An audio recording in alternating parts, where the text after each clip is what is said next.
Graças a paz, igreja. Amém. Glória a Deus.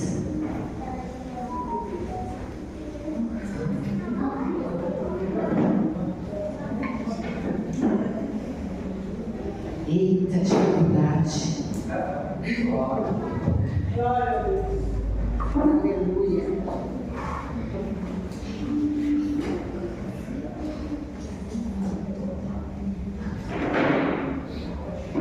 Amém. Glória a Deus.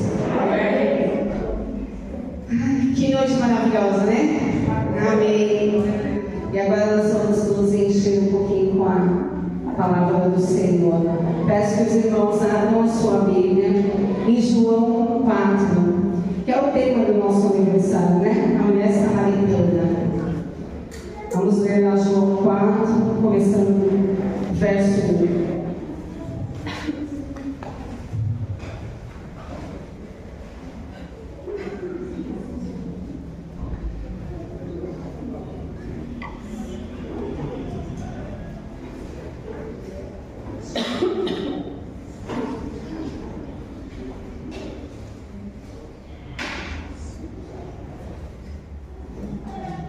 É um texto bem conhecido. Vamos lá, aqueles que não acharam ou estiverem sem Bíblia, podem acompanhar aqui no telão. João 4:1. E quando o Senhor veio a saber que os fariseus tinham ouvido que Jesus fazia e batizava mais discípulos do que João, ainda que Jesus mesmo não batizava, mas os seus discípulos, deixou a Judéia e foi outra vez para a Galiléia. E era-lhe necessário passar por Samaria. Foi, pois, a uma cidade de Samaria, chamada Sicar, junto da herdade que Jacó tinha dado seu filho José. Estava ali a fonte de Jacó. Jesus, pois, cansado do caminho, assentou-se assim junto da fonte. Era isso quase a hora sexta. Veio uma mulher de Samaria tirar água. Disse-lhe Jesus: dai-me de beber, porque os seus discípulos tinham ido à cidade comprar comida. Disse-lhe, pois, a mulher samaritana: como sendo tu judeu, me pedes de beber a mim, que sou mulher samaritana? Porque os judeus não se comunicam com os samaritanos. Jesus respondeu e disse: se tu conheceres o dom de Deus, e quem é o que te diz, dá-me de beber, tu lhe pedirias e ele te daria água viva. Disse-lhe a mulher: Senhor, tu não tens com o que tirar, e o poço é fundo. Onde, pois, tens a água viva? És tu maior do que Jacó, nosso pai, que nos deu o poço, bebendo ele próprio dele, e os seus filhos e o seu gado? Jesus respondeu e disse: qualquer que beber desta água tornará a ter sede, mas aquele que beber da água que eu lhe der nunca terá sede, porque a água que eu lhe der se fará nele uma fonte de água a jorrar para a vida eterna. Amém? Amém. Glória a Deus. Irmãos, antes da gente percorrer pelo texto, vamos entender um pouco dessa rivalidade entre os samaritanos e os judeus. Por que eles tinham essa rivalidade? Após a morte do rei Salomão, por volta do ano de 932 a.C., o reino de Israel se dividiu. Ele já era dividido na época de Davi, né? Israel e Judá. Porém, o rei era Davi. E com a morte de Salomão, essa divisão se tornou oficial. O reino do norte manteve o nome de Israel com sua capital em Samaria, governado por Jeroboão, que era um general de Salomão. Enquanto o reino do sul passou a ser conhecido como Judá, com Jerusalém como sua capital, governado por Roboão, filho de Salomão. Essa história toda a gente consegue, os irmãos conseguem acompanhar lá em 2 Reis, aqueles que tiverem curiosidade de ler, lá em 2 Reis, do capítulo 12 até o capítulo 17, conta essa história da divisão do reino. Então, o reino do norte, por violar as leis de Deus de forma frequente, tendo todos os seus reis malignos, foi entregue pelo Senhor para serem cativos e escravos do Império da Síria. Em 722 a.C., o Império Assírio conquistou o reino do norte de Israel e deportou muitos de seus habitantes. Os assírios então repovoaram a área com as pessoas de outros territórios conquistados, levando ao casamento entre os israelitas restantes e esses colonos estrangeiros. Essa mistura de população resultou em uma forma sincrética de adoração que combinava elementos de adoração a Yahvé com práticas pagãs. Os judeus do reino do sul de Judá viam isso como uma corrupção da verdadeira adoração. Por volta do ano de 400 a.C., como os judeus não aceitavam qualquer aproximação com os samaritanos e eles não podiam entrar no templo em Jerusalém, aquele que Salomão construiu, decidiram então os samaritanos construir o seu próprio templo no Monte Gerizim, como seu local sagrado de adoração. Esse templo foi destruído em 108 a.C. por João Hircano, que era do grupo dos judeus. Por tudo isso, os judeus e samaritanos viviam próximos, porém separados por certo ódio histórico que havia entre eles. Nos tempos de Jesus, os religiosos, os sacerdotes de Jerusalém não aceitavam os samaritanos como judeus puros, e criou-se dentro do grupo dos religiosos, dos fariseus, dos saduceus, dos escribas, uma tradição de que os samaritanos tinham, por conta da sua história, uma impureza que os incapacitava de cultuar a Deus de forma correta.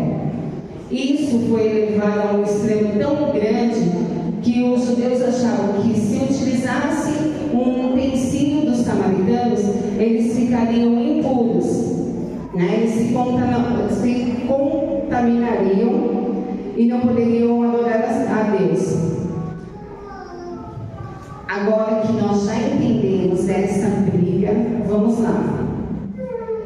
Jesus estava lá na Judéia, né, fazendo o seu ministério, e ficou sabendo de um aumento da atenção dos fariseus, né, em relação ao seu ministério. E ficou sabendo que lá João Batista tinha sido preso e tinha um borbulho que falava: Jesus batiza mais, João batiza mais, como se fosse uma disputa. E Jesus então pensou assim: ainda não há aumento dessa comoção aqui na Judéia, vamos para a Galileia. E aí Jesus, né, foi para a Galileia. Só um momento, nosso.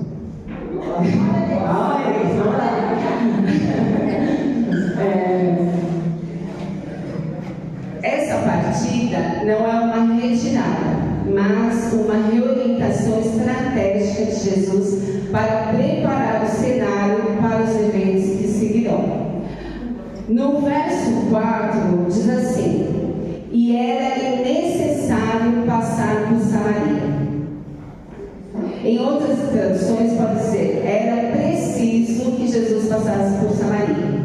Então, para chegar na Galileia, haviam outros caminhos, né? A rota mais curta entre a Judéia e a Galileia era passar por Samaria. Porém, devido a esse ranço entre judeu e samaritano, os judeus evitavam passar por ali. Eles iam pelo lado leste, passando pelo Jordão, pelo norte, através da Pereia e novamente pelo Jordão. Então, eles faziam uma volta bem grande para não passar por Samaria. Mas Jesus era preciso. Irmãos, esse versículo é bem. Essa palavra, ela nos mostra bem o que ia acontecer ali, né? Porque a Bíblia não fala assim: ele tinha que passar por ali ou não? Eles tinham que passar, não. A Bíblia fala, era ali, então o nome Lhe quer dizer que era Jesus, era necessário passar. Era Jesus que precisava passar por ali. Porque ele tinha um encontro marcado. Ele tinha um encontro marcado com aquela mulher samaritana, né? Jesus, ele veio buscar e salvar aqui os olhos humanos estavam perdidos. Tudo o que está perdido aos olhos humanos, Jesus veio buscar e salvar. O nosso encontro com Jesus também estava marcado. Também foi marcado. O nosso encontro também tinha dia, e hora e lugar. E o seu encontro com Jesus está marcado. Ele tem dia, ele tem hora, ele tem lugar. Não adianta, porque está marcado por Deus, irmãos. Verso 6 diz assim: estava ali a fonte de Jacó. Jesus, pois, cansado do caminho, assentou-se assim junto da fonte. Era isso quase hora sexta. Hora sexta é para nós meio-dia, um horário comum para as mulheres estarem indo buscar água devido ao calor. Então, provavelmente, a mulher costumava ir nesse horário para não encontrar ninguém devido à situação, né, à sua situação. Versículo 7. Veio uma mulher de Samaria tirar água. Disse-lhe Jesus: dai-me de beber, porque os seus discípulos tinham ido à cidade comprar comida. O encontro perfeito. Jesus queria falar com aquela mulher a sós. Irmãos, Jesus estava vindo e aí estava calor. Jesus viu o poço de Jacó. Jesus já sabia o que ia acontecer. E aí ele falou para os 12. Irmão, Jesus era um mestre. Ele falou para os 12: vão lá comprar comida e eu vou ficar aqui no poço.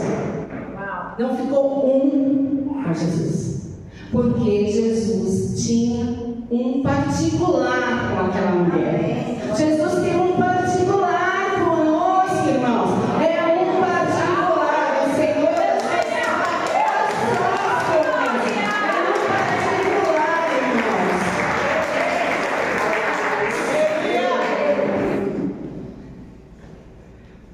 Disse-lhe, pois, a mulher samaritana: como sendo tu judeu, me pedes de beber, que sou mulher samaritana? Porque os judeus não se comunicam com os samaritanos. A mulher dela ficou indignada. Por quê? Porque os judeus, um mestre, ele não falava com uma mulher em público. Jesus era um mestre. E ela se indignou porque ela reconheceu que ele era um judeu.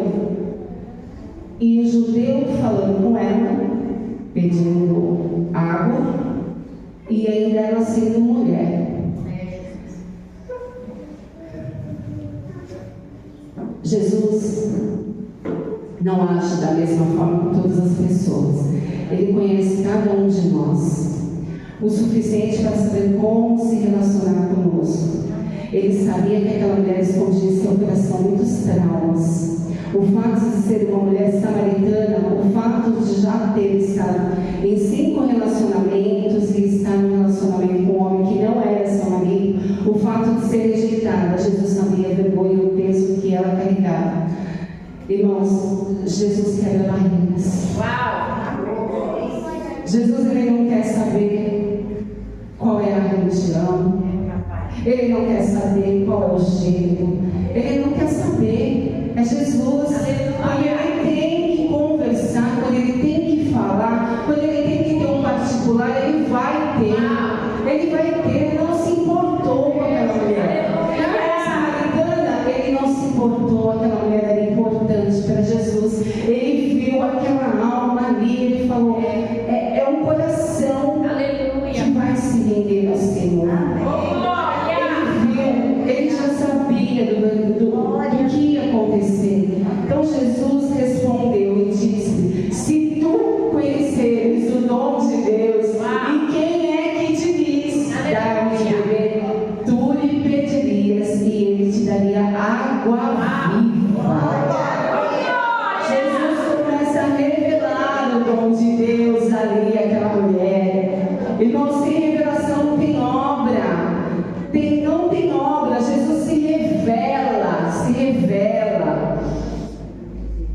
Ele estava ali naquele poço, né, o poço de Jacó, que era uma dádiva de Deus, né, uma água ali. Porém, Jesus é a dádiva maior, porque Jesus é que tem a água que mata a sede, a água da vida eterna.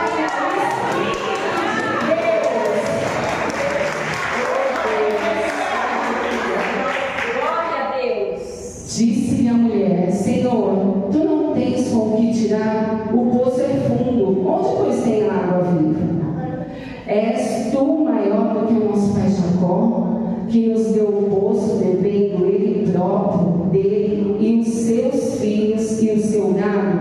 A mulher ainda estava no humano, na carne, ela ainda não estava com os olhos espirituais, ainda não estava vendo, né, água mesmo para beber. Jesus respondeu e disse: qualquer que beber desta água tornará a ter sede, mas aquele que beber da água que eu lhe der nunca terá sede, porque a água que eu lhe der se fará nele uma fonte de água que salte para a vida eterna. Disse-lhe a mulher: Senhor, dá-me dessa água, para que eu não mais tenha sede e não venha aqui tirá-la. Jesus estava oferecendo para ela água que corre direto do trono de Deus e do Cordeiro.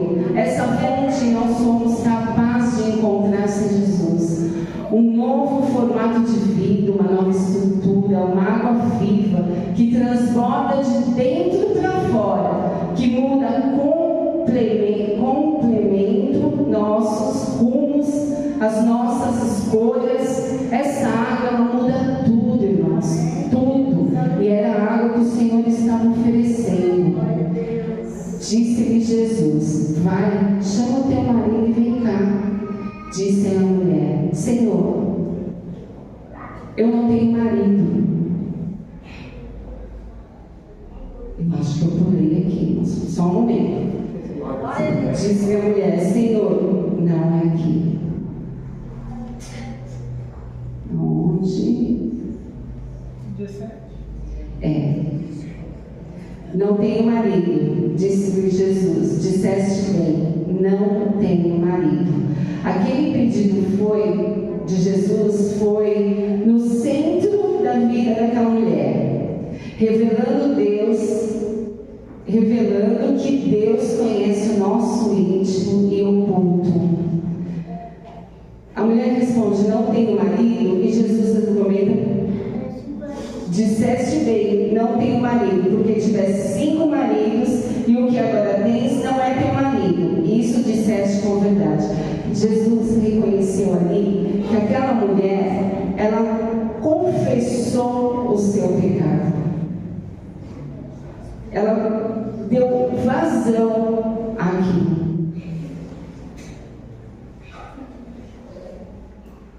E Jesus não falou para ela: não tens marido, verdade, você não tem marido, você já teve 5 acusando. Jesus não acusa, irmãos. Jesus, ele não aponta o dedo para nós. Não, Jesus não faz isso. Quem faz isso é um homem, mas Jesus não. Jesus é amor. Jesus falou em amor para aquela mulher. Apenas ele se revelou, ele revelou o íntimo dela para perceber quem era Jesus. E ali ela já disse: o que vejo, que tu és profeta.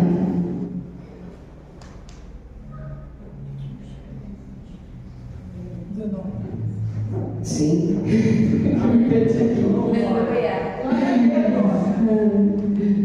O Jesus, ele não concorda com o pecado, muito pelo contrário, mas ele muda a nossa história. No 20 diz assim: nossos pais adoravam neste monte, e vós dizeis que em Jerusalém o lugar onde se deve adorar. Disse Jesus: mulher, crê-me que a hora vem em que nem neste monte, nem em Jerusalém adorarás o Pai. vós adorais o que não sabeis, nós adoramos o que sabemos, porque a salvação vem dos judeus. Mas a hora vem, e é agora, em que os verdadeiros adoradores adorarão ao Pai em espírito e em verdade, porque o Pai procura tais que assim o adorem. Em espírito e verdade. Agora a hora é agora, irmãos. Não é porque ele estava com ela que ele falou assim: a hora é agora é o momento, agora. Quando você lê esse versículo, e Jesus fala assim: a hora é agora. Olha como você lê: é hora de adorar o Senhor, é hora de adorar a Deus, é hora de se entregar a Jesus, irmãos. A hora é agora.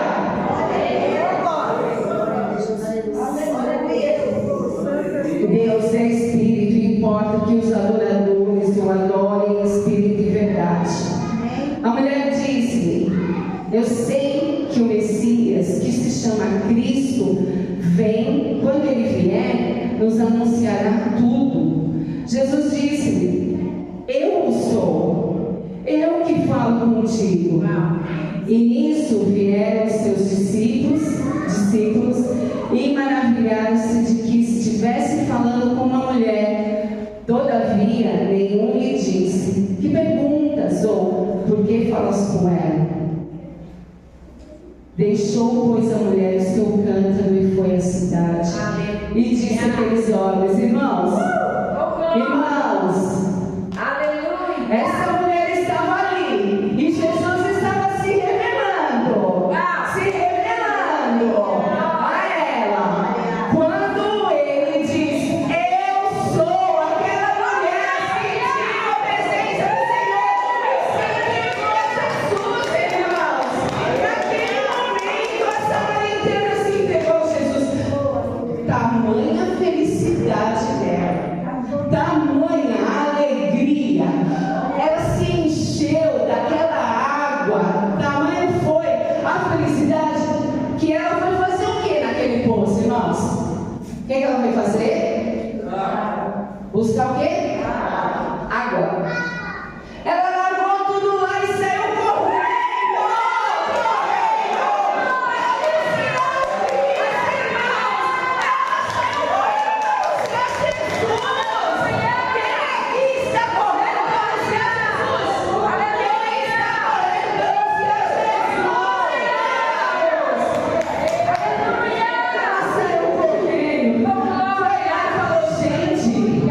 Ela não chegou lá e pegou. Não, ela chegou lá e falou assim: gente, eu conheci um homem que disse tudo que eu fiz, disse a minha vida, e ele é o Cristo. Vamos, e todos saíram, pois da cidade e foram ter com ele.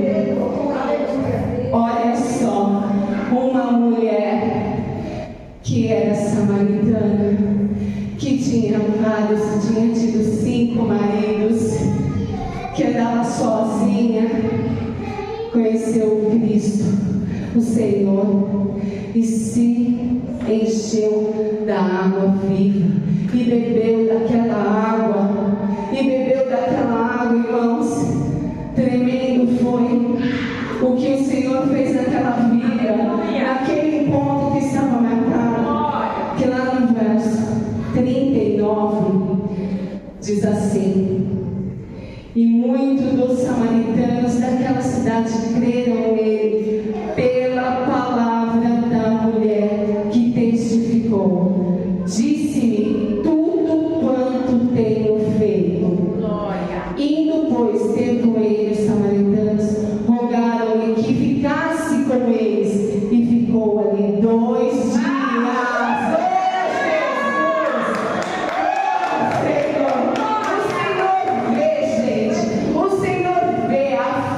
Aonde os olhos humanos não veem,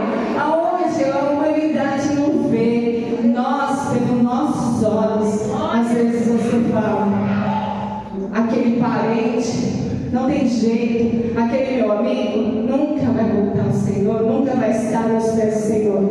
Irmãos, a mulher samaritana era uma mulher que ninguém acreditava. E aquela mulher foi uma grande evangelista. Grande, porque ela pregou na cidade dela. E o Senhor Jesus ficou ali 2 dias. Glória a Deus. Que nós possamos beber d'água. Beber da água viva. E fazer como aquela mulher, irmãos. Não se calar, independente de onde você esteja. Fala nas pessoas. Eu mudei, porque aquele que tem a água viva, Jesus, transformou a minha vida. Que o Senhor tenha falado ao coração de vocês. Que vocês sejam cheios da água viva. Amém.